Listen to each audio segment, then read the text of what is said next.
कक्षा 7 की ये पुस्तक है जिसमें इतिहास और संस्कृति का यह अंतिम अध्याय है। भौगोलिक क्षेत्र कैसे पावन होते हैं, इसका भाग 1 हमने देख लिया था, जिसमें हमने देखा था पावनता क्या है और बहुत सारे तीर्थ स्थल के बारे में देखा था कि अलग अलग समुदाय के लोग, अलग अलग धर्म के लोग कहाँ कहाँ पे तीर्थ स्थल उनका है। जैसे तमिलनाडु का वेलाकन्नी चर्च जो है, यह ईसाई लोगों का एक पावन स्थल है। राजस्थान का अजमेर शरीफ जो है, इस्लाम धर्म का पावन स्थल है। सांची हो गया, महाबोधि स्तूप हो गया, सिख धर्म के लिए तख्त श्री पटना साहिब, अकाल तख्त, तख्त श्री केसगढ़ साहिब आनंदपुर, ये सब क्या है, पावन स्थल है। फिर उन लोग तीर्थ यात्राएं भी करते हैं बहुत सारे लोग। इसमें धर्मपाल जो एक इतिहासकार एवं विचारक हैं, उनका एक उद्धरण भी प्रस्तुत किया गया है। तो ये सब हमने देख लिया था। जैसे जैन परंपरा में जो तीर्थंकर लोग जहाँ जहाँ मोक्ष प्राप्त किए हैं, वहाँ वहाँ पे क्या है, वो पावन स्थल माना गया है। जैसे माउंट आबू हो गया, गिरनार हो गया, सौराष्ट्र हो गया, जो शत्रुंजय पहाड़ी पे है, केरल का अयप्पा देवता हो गए, जो सबरीमाला मंदिर है, जो काफ़ी चर्चा में भी कुछ समय पहले रहा था। तो इस तरह से हम कह सकते हैं। फिर ये पंढरपुर वारी परंपरा हो गया, जो महाराष्ट्र में लोग वार्षिक तीर्थ यात्रा करते हैं। तो ये सब पावन स्थल के बारे में हमने पढ़ लिया। अब हम पढ़ने जा रहे हैं, इसमें शक्तिपीठ के बारे में भी पढ़ें, कुंभ मेला के भी बारे में पढ़ें। अब हम पढ़ने जा रहे हैं पर्वत और वन। ये तो पावन स्थल हो गए, और पर्वत, वन, निकुंज, ये सब किस तरह से पावन स्थल है वो हम पढ़ने जा रहे हैं। प्रायः संपूर्ण विश्व की दंत कथाओं में, दंत कथाओं का क्या मतलब होता है? दंत कथाओं का मतलब होता है दांत से कहने वाला कथा। मतलब ये वो कथाएं हैं जिसमें सच्चाई भी हो सकता है, पूर्वजों से एक दूसरे को माउथ पब्लिसिटी होते हुए आया। तो ये एक सच्चाई भी हो सकता है और गलत भी हो सकता है। तो कहते हैं कि दंत कथाओं में पर्वतों का संबंध, जो पर्वत इतने ऊंचे ऊंचे होते हैं, उनका संबंध माना जाता है कि देवताओं तथा नायकों से रहा है।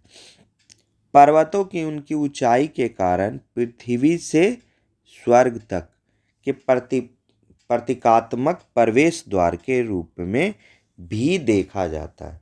तो एक तो पर्वत का संबंध देवताओं तथा नायकों से रहा है, मतलब उनको देवता या नायक माना गया है, और उनकी ऊंचाई के कारण माना जाता है कि वह स्वर्ग तक जा रहे हैं। तो वे क्या है, स्वर्ग के एक प्रवेश द्वार है। यही कारण है कि भारत के अनेक तीर्थ स्थल तथा मंदिर, ज़्यादातर माता का मंदिर कहाँ पे होता है, पहाड़ी पे ही होता है।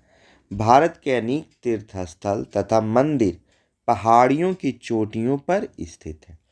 इन चोटियों तक पहुँचने की यात्रा प्रतीकात्मक दृष्टि से दिव्य शक्ति तक पहुँचने की यात्रा मानी जाती है।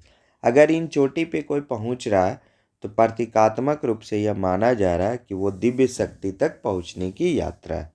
लोग पर्वतीय मार्गों से उन भूभागों और पावन स्थलों की कठिन यात्रा करते हैं। जैसे अभी देखिए ऊपर के पंढरपुर वारी जो है, जो वार्षिक क्या है, वार्षिक एक तरह का तीर्थ यात्रा है, जो साल में एक बार करते हैं लोग। 800 साल से चली आ रही है और 21 दिनों तक चलती, जो उनकी न केवल शारीरिक बल्कि मानसिक परीक्षण का भी, शक्ति का भी परीक्षण करती है। तो जब आप ये यात्रा करेंगे, तो आपका केवल शारीरिक ही नहीं परेशानी होगा, मानसिक भी परेशानी होगा। मतलब एक तरह का उनका क्या होगा, परीक्षण होगा। वर्तमान समय में स्थलों तक सड़कों तथा परिवहन के अन्य साधनों के माध्यम से पहुंचना संभव है। लेकिन आज के डेट में क्या है, आज के डेट में परिवहन से वहां पहुंच सकते हैं, फिर भी वो आसान नहीं है, फिर भी वो क्या है, कठिन है। देखिए ये कैलाश पर्वत को दिखाया गया है। क्या दिखाया गया है? कैलाश पर्वत को। ये देखिए वैष्णो देवी मंदिर कटरा को दिखाया गया है ना। वैष्णो देवी मंदिर कटरा को दिखाया गया है। ये तिरुवनमलाई तमिलनाडु को दिखाया गया। ये क्या दिखाया गया? तिरुवनमलाई तमिलनाडु को दिखाया गया।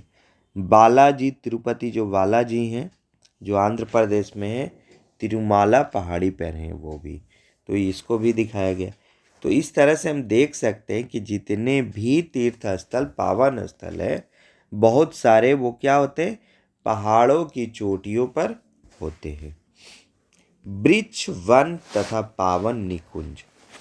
वृक्ष, वन तथा पावन निकुंज। पावन निकुंज का मतलब होता है वो स्थल जिसको हम बहुत पवित्र मानते हैं। भारत के अनेक भागों में हल्दी और कुमकुम से वृक्षों को अलंकृत किया जाता है। पीपल का वृक्ष, जिसे बोधि वृक्ष या संस्कृत में अश्वत्थ भी कहते हैं, हिंदू, बौद्ध, सिख तथा जैन धर्मों के लिए अत्यंत पावक है। पीपल का वृक्ष सिर्फ हिंदू धर्म में ही नहीं, बौद्ध, सिख और जैन धर्म में भी बहुत पावन है। लैटिन में इसका वास्तविक नाम फाइकस रिलीजियासा है, जिसका शाब्दिक अर्थ है पावन बट वृक्ष, जिसका अर्थ ही है पावन बट वृक्ष। तो इस वृक्ष को बोधि वृक्ष और संस्कृत में अश्वत्थ भी कहते हैं, और इसको लैटिन में इसका वानस्पतिक नाम है फाइकस रिलीजियासा, जिसका शाब्दिक अर्थ है पावन बट वृक्ष।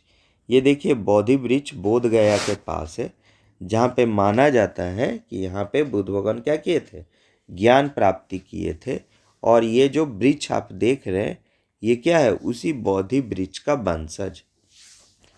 बोध गया के महाबोधि मंदिर, बोध गया के महाबोधि मंदिर में स्थित वृक्ष को मूल वृक्ष का वंशज बताया जाता है।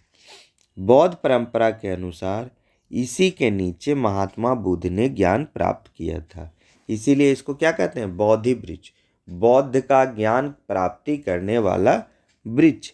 इसी कारण वृक्ष का नाम बोधि वृक्ष तथा स्थान का नाम बोध गया पड़ा, जहाँ पे क्या हुआ?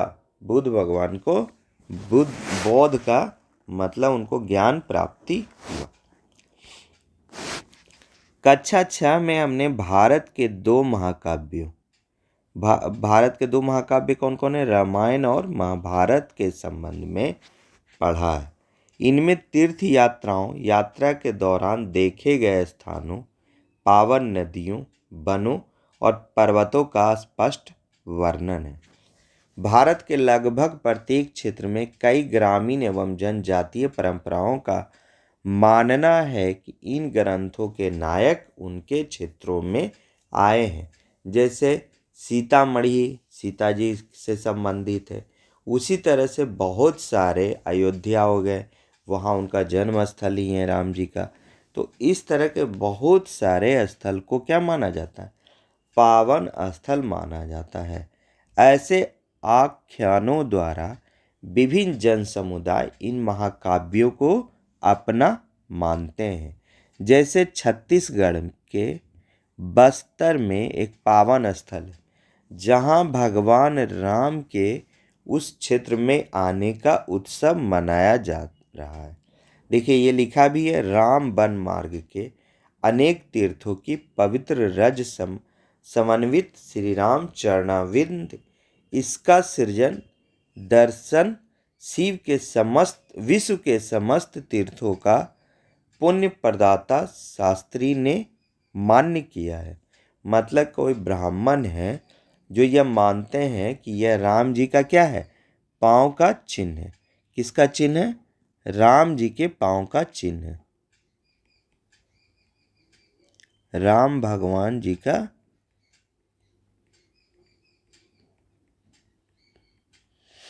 पाँव का चिन्ह।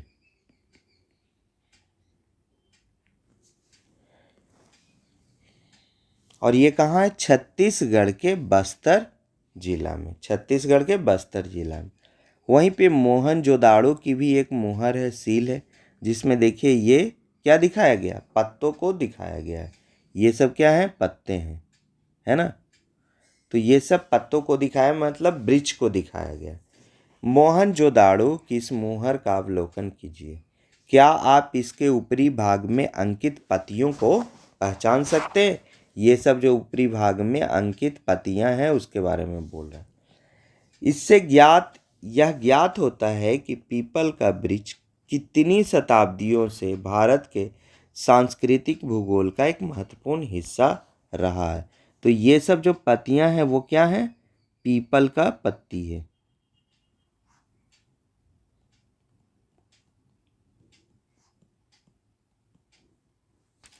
तो ये सब जो पत्ती आप देख रहे हैं वो क्या है? पीपल वृक्ष का है। तो इसलिए हम कह सकते हैं कि हड़प्पा सभ्यता से भी हम लोग को क्या था? वहाँ भी पीपल वृक्ष का पूजा किया जाता था। पीपल के वृक्ष अनेक भागों का पीपल के वृक्ष के अनेक भागों का क्या है? औषधीय गुण है। क्या है? औषधीय गुण है, औषधीय उपयोग होता है। इसकी पत्तियों का उपयोग क्या होता है? तो त्वचा रोग में होता है। छाल का प्रयोग क्या होता है? तो उदर रोग में होता है। यह वृक्ष प्रायः वर्ष भर हरा भरा रहता है। अतः यह अनेक प्रकार के पक्षियों एवं पशुओं को भोजन एवं आश्रय प्रदान करता है। तो यह बहुत बड़े पक्षियों और पशुओं के समूह को भोजन एवं आश्रय प्रदान करता है। और इसमें पक्षी और पशु में आप ये सोच रहे हैं गाय भैंस तो नहीं, चींटी हो गया, बहुत छोटा छोटा जीव जंतु हैं जिनके लिए क्या है? यह वृक्ष पूरा उनका आश्रय का एक साधन।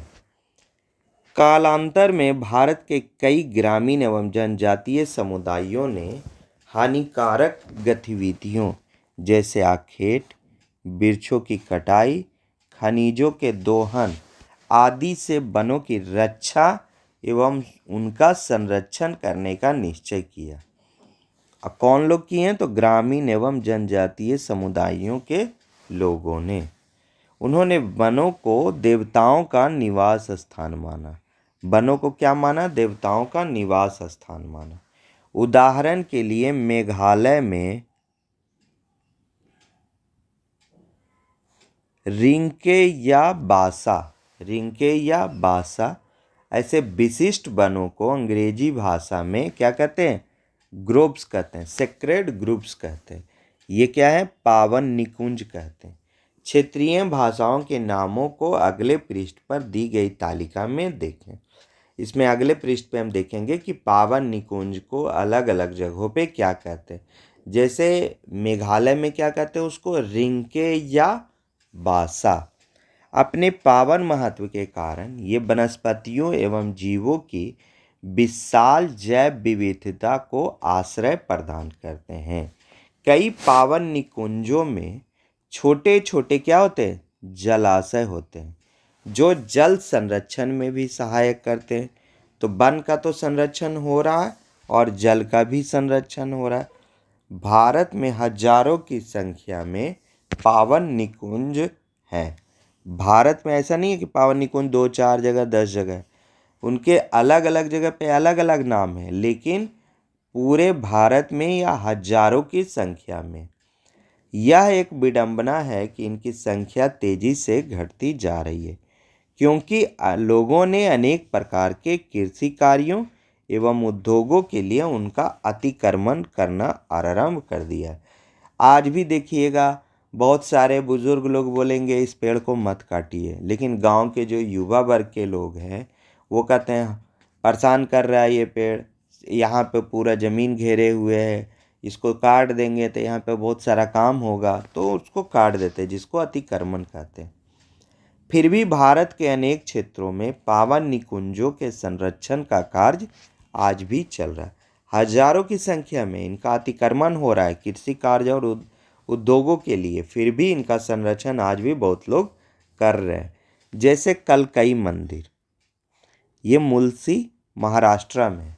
ये भी देखिए कलकई मंदिर के पास जो है ये पूरा का पूरा पावन निकुंज है ना।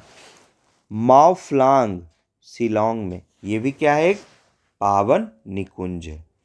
भीलों का पावन निकुंज इस तरह का है। उदय उद्यन कुदुकादु, उद्यन कुदुकादु कारुम्बारियम कोंडन, कारुम्बारियम कोंडन, ये तमिलनाडु में है। ये भी क्या है, एक पावन निकुंज माना जाता है। अब देखिए, क्षेत्रीय भाषाओं में पावन निकुंजों के अलग अलग कई नाम हैं। जैसे मलयालम में उनको कावू कहते हैं। क्या कहते हैं, कावू। तमिल में क्या कहते हैं, कोवुल कादू। तो तमिल और कन्नड़ जो है, तमिल और कन्नड़ में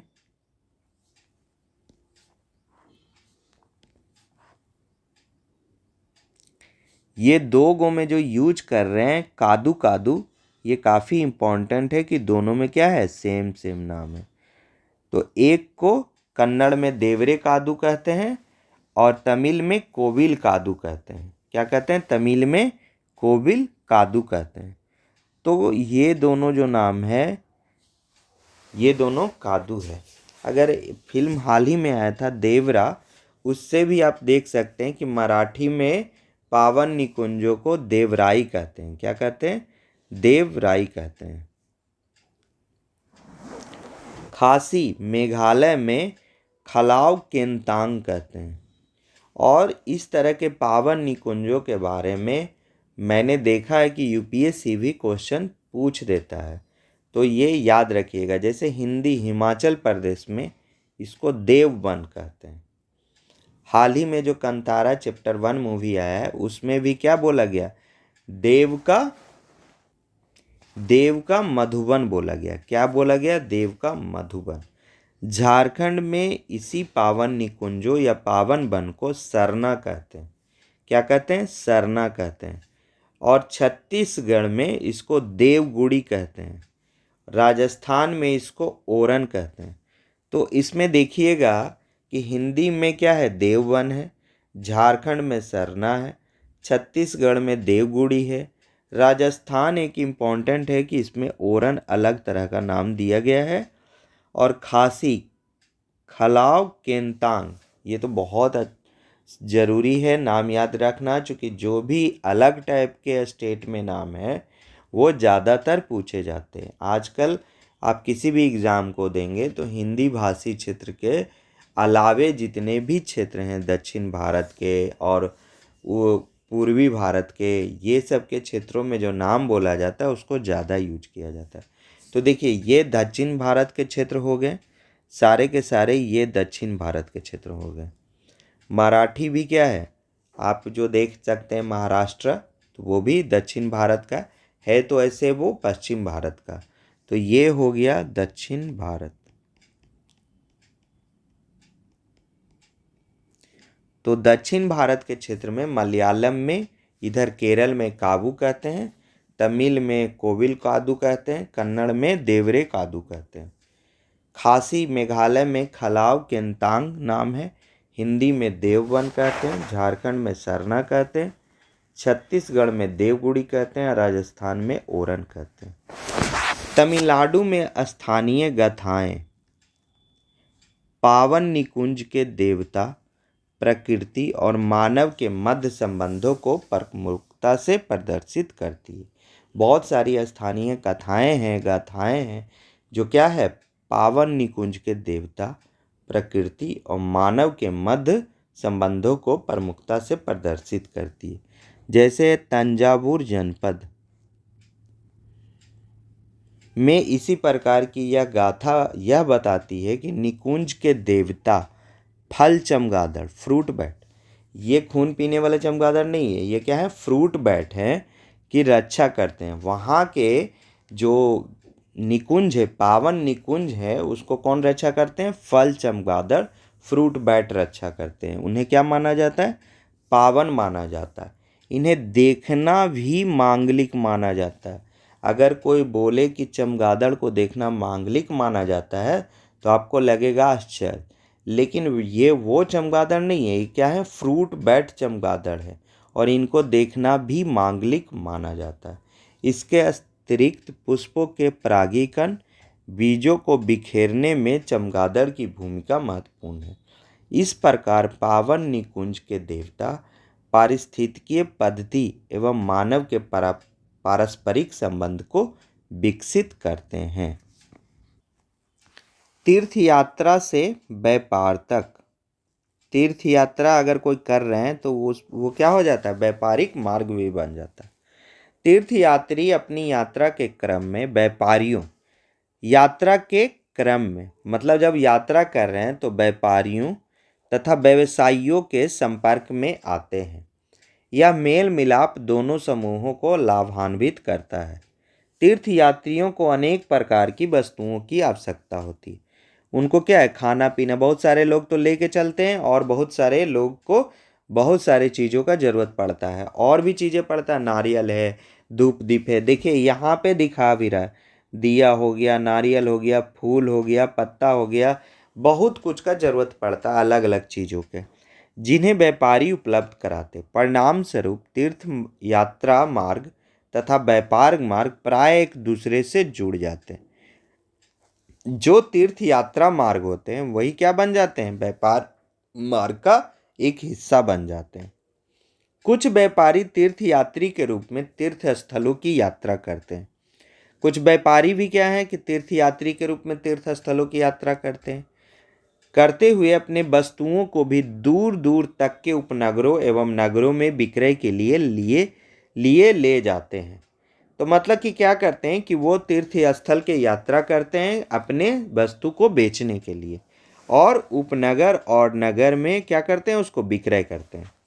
इस प्रकार वे दो कार्य एक साथ करते हैं, एक तो अपना व्यापार भी देख लिए और व्यापार के जाने के क्रम में उससे कुछ लाभान्वित भी हो गए। प्राचीन भारत में व्यापारी किस प्रकार के मार्गों का उपयोग करते थे?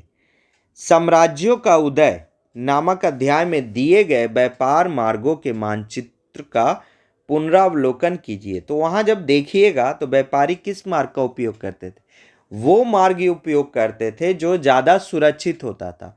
तो अगर तीर्थ यात्रा मार्ग है वो, तो उस पर लोगों का आवाजाही भीड़ भाड़ ज़्यादा होगा, तो उस मार्ग का उपयोग करना आसान भी है और सुरक्षित भी है, सुरक्षा का दृष्टिकोण से। तो साम्राज्यों का उदय अगर देखेंगे तो वहाँ भी क्या था, उत्तरा पथ एक था और एक दक्षिणा पथ था।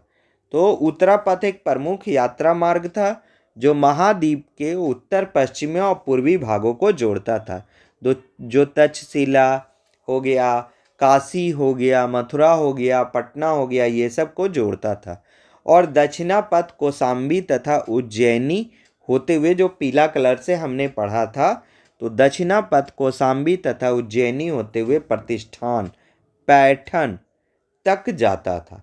तो ये सब उज्जैन भी क्या है आज के डेट में, जहाँ पे महाकाल जी का है एक ज्योतिर्लिंग है, द्वादश ज्योतिर्लिंग में एक ज्योतिर्लिंग वो भी है। तो ये कहाँ पड़ता है, दक्षिणा पथ पे पड़ता है। तो इस तरह से हम कह सकते हैं कि व्यापारी लोग कौन से मार्ग को यूज करते थे, वो मार्ग को जिस पे आवाजाही ज़्यादा हो, जिस पे लोगों का आवागमन ज़्यादा हो और जो सुरक्षित हो। इम्पोर्टेंट क्या है, सुरक्षित हो। इन मार्गों के द्वारा कुछ वस्तुओं का व्यापार होता था जिन्हें बहुमूल्य रत्न जैसे सीप और मोती, सिक्के, स्वर्ण तथा हीरे के साथ साथ कपास, मसाले तथा चंदन भी सम्मिलित थे। ये सब चीज़ों का भी क्या होता था, व्यापार होता था। तो कह सकते हैं कि व्यापारिक मार्ग और तीर्थ यात्री मार्ग भी एक दूसरे से परस्पर जुड़े हुए थे। पारदर्शी कागज की एक शीट लीजिए जिसका उपयोग अनुरेखण ट्रेसिंग के लिए किया जा सकता।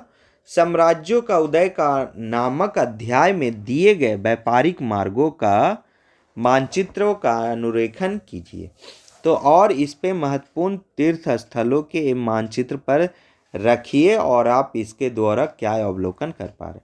मतलब ये कहना चाह रहा है कि उस व्यापारी मार्ग पे कौन कौन से महत्वपूर्ण तीर्थ स्थल हैं, मतलब उत्तरा पथ और दक्षिणा पथ पे। तो जैसे एक उज्जैन है, काशी है, मथुरा है, बहुत सारे क्या हैं, ये सब तीर्थ स्थल हैं।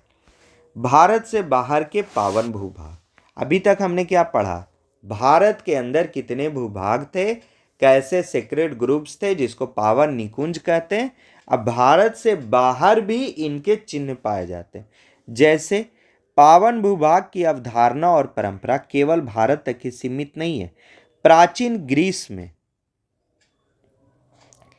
पर्वतों से लेकर पावन निकुंज तक, पर्वत यहाँ भी पूजे जाते, पावन निकुंज यहाँ भी पूजे जाते तक विविध प्रकार के पावन चिन्ह पाए जाते हैं। अमेरिका के मूल निवासी, अभी जो निवासी है जो नहीं, जिसको रेड इंडियन कहा जाता है, वो अमेरिका के मूल निवासियों का प्रकृति के साथ विशेष संबंध है जिसे वे पावन मानते हैं। न्यूजीलैंड के मूल निवासी, ये इतना इम्पोर्टेंट है, देखिएगा आप आगे। न्यूजीलैंड के जो मूल निवासी हैं माओरी, माओरी क्या है, तारांकी माउंगा पर्वत को अपना पूर्वज मानते हैं। क्या मानते हैं वो? पूर्वज मानते हैं। तारांगी माउंगा पर्वत को अपना पूर्वज मानते हैं। कहाँ के? न्यूजीलैंड के मूल निवासी। क्या नाम है? माओरी। माओरी लोग जो है न्यूजीलैंड के मूल निवासी हैं। वो एक पर्वत है तारांकी माउंगा पर्वत, जिसको अपना पूर्वज मानते हैं और इसलिए उनके लिए क्या है? वो पावन है। माओरी समुदाय के अनेक प्रतिवेदनों के पश्चात एक नए नियम द्वारा इस पर्वत को मनुष्य के समान अधिकार और दायित्व प्रदान किए गए हैं। अब इस पर्वत को अपना पूर्वज मानते हैं तो उनके वो मनुष्य की तरह हैं, उनकी तरह समान अधिकार और दायित्व मिलना चाहिए। इसके लिए उन्होंने बहुत सारे आवेदन किए। उन आवेदनों को मानते हुए उन्हें मनुष्य के समान अधिकार और दायित्व प्रदान किए गए। यह माओरी विश्व दृष्टि की स्वीकृति का प्रतीक था। मतलब माओरी लोग का जो विश्व दृष्टि है, पर्वत को भी अपने पूर्वज मानना, उसको स्वीकृति मिला। इस समुदाय के वरिष्ठ जन, जो उस समुदाय के माओरी समुदाय के जो वरिष्ठ जन हैं, वो पर्वत और नदी को हानि पहुंचाने वाले गतिविधियों के विरुद्ध खड़े होते हैं। जहां पर्वत और नदी पे कोई किसी तरह का अतिक्रमण किया जाता है तो उसके क्या हो जाते हैं? विरुद्ध खड़े हो जाते हैं, जिससे यह सुनिश्चित होता है कि पावन स्थलों का शोषण एवं ह्रास ना हो। मतलब ये कम से कम हो और नहीं के बराबर हो। क्या हो? नहीं के बराबर हो।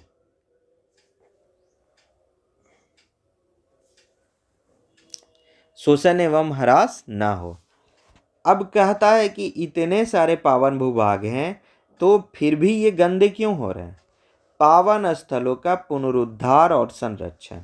उन स्थानों और प्राणियों के चित्रों को सावधानी पूर्वक देखिए जिन्हें पावन माना जाता है। जैसे उत्तर में यमुना, पूरब में महानदी, दक्षिण में कावेरी, ये सभी नदियां पावन मानी जाती है। फिर भी ये इतनी प्रदूषित कैसे हो गई है? क्या आपके आस पास ऐसे पावन स्थल हैं जो मानवीय गतिविधियों के कारण इस तरह प्रदूषित एवं छिन्न हो गए हैं? हमारे पावन स्थलों की पावनता को बनाए रखना किसका दायित्व है? पावन स्थल को पावनता को बनाए रखना किसका दायित्व है? कक्षा में इस विषय पे चर्चा कीजिए। आज देखिए संगम के पास लोग जाते हैं, वहाँ पे मुंडन करते हैं, वहाँ पे पॉलीथीन में बहुत सारा सामान लेके जाते हैं और वहीं फेंक के आते हैं। तो वहाँ पे आप जाइएगा तो साफ साफ लिखा होता है कि यहाँ पे पॉलीथीन कूड़ा कचरा फेंकना एकदम मना है। जो लेके आए हैं वो घर लेके जाइए। विसर्जित वही कीजिए जो गल गया हो, जो गल सकता हो, जो उसको प्रदूषित कम से कम करे। तो इस प्रकार हम उसको पावन मानते हैं, लेकिन हमारे आस्था ही उनको गंदगी का भी कारण बन गया है।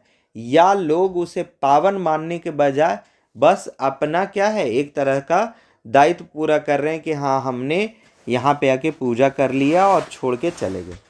तो इस तरह से दायित्व क्या है, हम लोग का भी है और सरकार का भी है। यह एक सामूहिक दायित्व है। क्या है? यह एक सामूहिक दायित्व है, किसी एक का दायित्व नहीं है। लेकिन ऐसा भी नहीं है कि मेरा ही सिर्फ नहीं है कह के निकलने वाली भी बात नहीं है, आपका भी है। आप चाहे एक प्लास्टिक ही क्यों ना पावन निकुंज या नदी नालों से अलग करें, वो आप समझिए कि उसको क्या कर रहे हैं, पावनता को बनाए रखने का उपाय कर रहे हैं।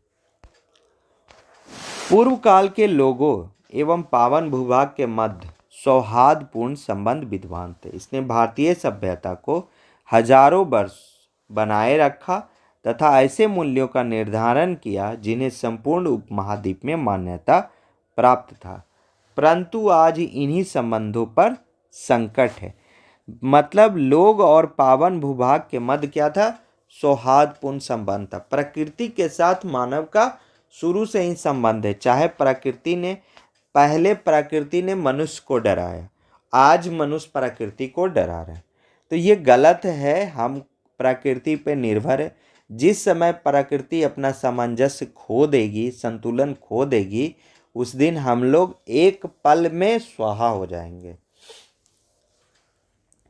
पावन भौगोलिक क्षेत्रों की उपस्थिति आज भी क्या है, प्रासंगिक है। जबकि प्रकृति के साथ हमारा संबंध असंगत हो चला है। हमारा जो प्रकृति के साथ जो पहले संबंध था उतना ही लेना, जैसे गांधी जी भी कहते हैं कि प्रकृति के हर एक आदमी को जरूरतों को पूरा कर सकता है, विश्व के हर एक मनुष्य के जरूरतों को पूरा कर सकता है, लेकिन एक भी आदमी के ग्रीड को पूरा नहीं कर सकता। मतलब एक भी आदमी के लोभ को पूरा करने में सक्षम नहीं है प्रकृति। मतलब सोचिए, अगर एक आदमी का भी लोभ है कि हम एक पेड़ के बजाय 4 पेड़ काट लें, हमको जितना ज़रूरत है उससे 10 गुना रख लें, तो ये क्या है, एक लोभ है। और लोभ इसको कभी भी प्रकृति पूरा नहीं कर सकता। इसी के चलते हमारा प्रकृति के साथ संबंध दोहन होने के कारण असंगत हो चला है। नदियों के अति दोहन ने उनके लुप्त होने की स्थिति उत्पन्न कर दी है, जैसे सरस्वती नदी का लुप्त हो जाना। पावन पर्वतों को भी विकास क्या कर रहा है, चुनौती दे रहा है। तो जहाँ हमारा वन, जहाँ हमारा नदी, जहाँ हमारा पर्वत, ये तीनों क्या है, हमारी ज़रूरतें भी हैं और हम उसका अति दोहन करने लगे। नदियों से पानी निकाल निकाल के हम उसे थर्मल पावर प्लांट जैसे प्लांट में यूज करने लगे हैं। तो विकास भी करना है, हमें बिजली भी चाहिए और प्रकृति को भी बचाना। तो ये क्या है, एक दुविधापूर्ण चुनौती है। लोगों ने अपने पर्यावरण, देवता और मूल्यों की रक्षा के लिए विरोध भी आरंभ कर दिया। तो कुछ लोग ऐसे भी हैं जो पर्यावरण, देवता और मूल्यों की रक्षा के लिए विरोध भी कर रहे हैं। वर्तमान समय में जबकि सतत विकास, सस्टेनेबल डेवलपमेंट एक वैश्विक विषय बन गया, ऐसे में पावन भौगोलिक क्षेत्र आधारित विश्व दृष्टि इसमें महत्वपूर्ण योगदान दे सकती है। तो इस तरह से हमने देखा कि सतत विकास अगर करना है तो हमको इन पावन निकुंजों, वन, पर्वतों, नदियों, इन लोग को क्या करना, इन सभी को, पावन स्थलों को हमको बचाना पड़ेगा, इन्हें नहीं तो लुप्त हो जाएंगे। तो ये एक वैश्विक विषय भी बन गया है और ऐसे में पावन भौगोलिक क्षेत्र आधारित विश्व दृष्टि महत्वपूर्ण योगदान दे सकती है इसमें। भारत के सभी धर्मों के अपने अपने पावन स्थल हैं, जिन्हें बिंदुओं के द्वारा स्थलाकृति पे प्रदर्शित किया गया है। बौद्ध, जैन, सिख धर्म में ऐसे पावन स्थल सामान्य रूप से किसी महान व्यक्ति से संबंधित है, या तो महान व्यक्ति से संबंधित है या तो उनकी यात्रा से संबंधित है। मतलब किसी तरह उन्हीं से संबंधित है जो महान व्यक्ति हुए। हिंदू धर्म में तीर्थ स्थलों का एक बृहत जाल है जो संपूर्ण भारत को आपस में जोड़ता है। तीर्थ यात्रा की परंपरा है, जैसे पंढरपुर वारी परंपरा, लोगों के जीवन में गहराई से जुड़ी हुई है।